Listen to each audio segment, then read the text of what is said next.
I mean, yeah, sure, last week was Manchester Pride. I wasn't there for that one. I was enjoying a nice break from running around, if I'm really honest. But looking at the photos, it was sort of billed as being a bit of a protest. I mean, I remember that following some protests last year, it was billed as some sort of protest day. I think it was a Friday, which is quite interesting. But if you look at the photos, what is it? It's British Telecom flags, it's British Petroleum flags with rainbow slash behind it. Maybe if you're lucky with a little trans pokey bit in the centre. But in reality, it's corporations leading it. You've got Barclays Bank, they traditionally have led Pride. Let's be honest, Barclays Bank heavily fund in the fossil fuel industry. I don't think they really care about LGBT people for a second when they're happy to exploit the global south and back regimes which are incredibly homophobic and transphobic. But I mean, if you look at Pride, it's quite fascinating to see sort of Pride flags come out for a week, if you're lucky for a week, sort of banners over everywhere, sort of banks and shops having Pride flags out their windows. But if you look at that and you look at the same time, there seems to be some sort of strange duality. At one moment we're incredibly in favour of LGBT plus liberation. The second later we're seeing debates on television between our potential prime ministers, both of them, I'm sure everyone will agree, are scumbags, who have a historical, awful record of talking about LGBT plus people, not just about trans rights, which they're currently whipping up as a storm, but if you look historically, Liz Truss and Sunak have never been on the side of LGBT plus people, and their debates have proven that, haven't they? So how come one second we have pride flags out, everybody going hip hip hooray, and then the next we have an creepingly oppressive government who are every second and every opportunity trying to roll back rights that we've won over the last, well, I want to say the last 10 years, but if I'm honest, it's far more than that at this point. So, I mean, let's be real, we're living in a real dire situation. I mean, if you look over the last 5 years, you've seen the quadrupling of hate crimes. Like, these are only reported hate crimes. In fact, I think it's something ridiculous, like 40-60% of potential hate crimes aren't even reported. I mean, this is the last 5 years, right? We see pride flags and pride marches getting larger and larger, yet we see hate crime statistics rise and rise. I mean, this is only sort of a glimpse of the attacks that we're under. I mean, I really like to see that there's 4 main places that we're seeing attacks on LGBT plus people. We're seeing attacks in legislation. I mean, if you look at 2019, we saw that the Tory government were very happy to go with the High Court ruling which banned puberty-blocking drugs for sort of under 16-year-olds, which was completely against the evidence. I mean, it was withdrawn very quickly after sort of a large amount of protests and argument against it. But nonetheless, we can see that at 1 second, legislation can go like that. And it did happen, it did go like that. In 2019, we saw completely unscientific and unjust legislation be ripped away. Like, we saw the attacks on trans rights be really, really potent and particular. And legislation is just one example of the attacks. If you look at other attacks, we're seeing attacks in the streets. Like I said, hate crime has quadrupled over the last 5 years for LGBT plus people. I mean, I was in London over the last few weeks, and what was it, to my surprise, I was seeing that Nazis and fascists are out on the street again, protesting, so-called, against drag time, story hour, which, if you look at the videos, is quite simply people dressing up and telling actually quite nice stories to children. No reason for any sort of response, but clearly the far right and the fascists and Nazis saw this and whipped themselves back up. And I mean, if you look in the summer of last year, in my city of Liverpool, in the space of 7 days, there were 4 vicious homophobic attacks on the street. And these were people who were left bloody and beaten. And these are only the ones that I heard about in my chance happening across it on the local newspaper. This isn't national news press, but what is a fact is that LGBT people are being brutalised on the street. And it's not just trans people, it is. Every letter of LGBT plus is facing violence. It isn't just the fringes.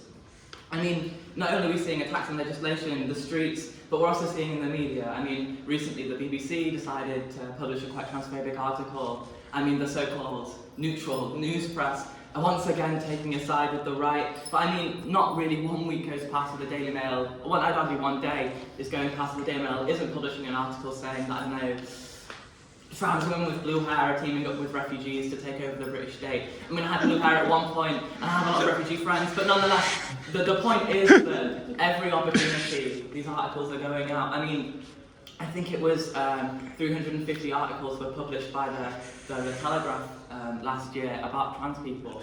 This is one a day, and we are a minority of the population. I'm happy to say, but it's very clear that we are only less than 1% of the population. Why are we getting articles published about us all the time? And quite simply, it is to whip up hate, whip up hysteria, and to whip up violence against LGBT plus people.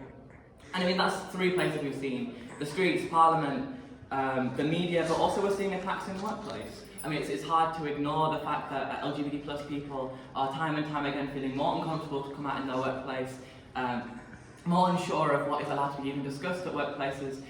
Teachers polled in 2018 said that, I think it was 60% of teachers polled said that they weren't sure what to talk about in class. They weren't sure what they were allowed to talk about. I mean, Section 28 was smashed in the early 2000s, and yet the repercussions of it are still very clearly in place. These are teachers who are worried about losing their jobs.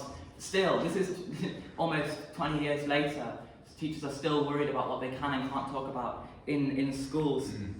And I mean, that is also replicated across different spaces and different workplaces. That's just a glimpse of what I can really Google and talk about in 10 minutes. So really, what I want to say is that it's a very unsafe place at the moment for LGBT plus people, despite at the same time seemingly being a great way to profit from who we are.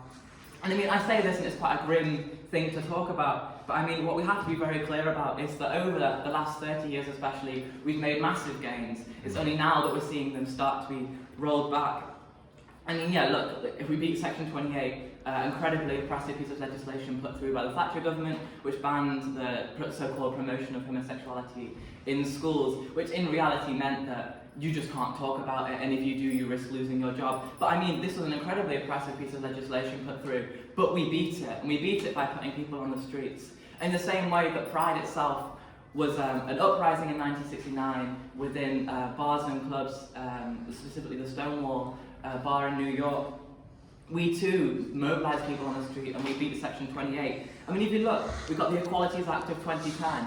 2010 was a very rough time. I mean, it was sort of the end of Labour, the new Labour, and the rise of the new Tories. But still, we managed to get through an incredibly progressive piece of legislation. We saw equal marriage in 2012. None of these things were just plucked and given to us from above. These are things that were hard fought for. If you look on the streets before 2012, it was a really vibrant protest.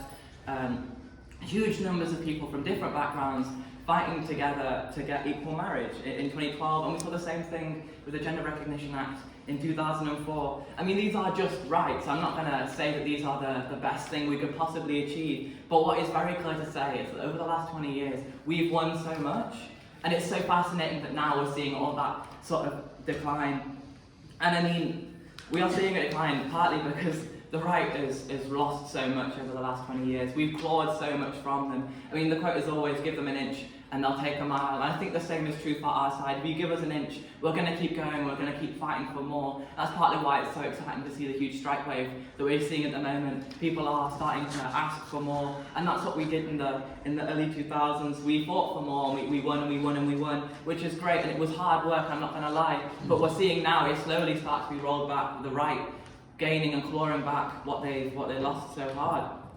And I mean, it's savage and brutal, but it doesn't mean that we can't mobilise resistance to it now. Only a few weeks ago was Trans Pride in London, which was 15,000 LGBT plus people. I'm not even going to joke, it wasn't just LGBT plus people, it was 15,000 ordinary people coming to the streets and marching using very militant slogans. Many of the members of the Socialist Workers' Party led the sort of anti-capitalist bloc.